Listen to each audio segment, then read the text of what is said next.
எழும்பவே முடியாதுன்னு சொன்னாங்க, கர்த்தர் உங்களை எழுப்புவார். தொடங்கவே முடியாதுன்னு சொன்னாங்க, புதிய துவக்கத்தை ஆண்டவர் உங்களுக்கு கொடுப்பார். நடத்தவே முடியாதுன்னு சொன்னாங்க, உங்க கரத்தை பிடித்து ஆண்டவர் நடத்த போறார். தாவீது நாளுக்கு நாள் விருத்தி அடைந்தது போல நீங்க நாளுக்கு நாள் விருத்தி அடைய போறீங்க. கர்த்தர் கரம் உங்களை பலப்படுத்த போகிறது.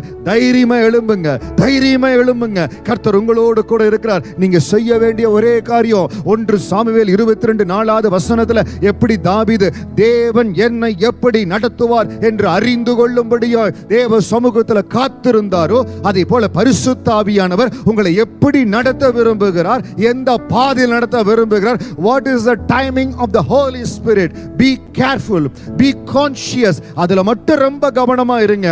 பரிசுத்த ஆவியானவர் உங்களை நடத்துகிறபடி ஒரு சொல்லுகிற காரியத்துல நீங்க கவனமா இருந்திருங்க.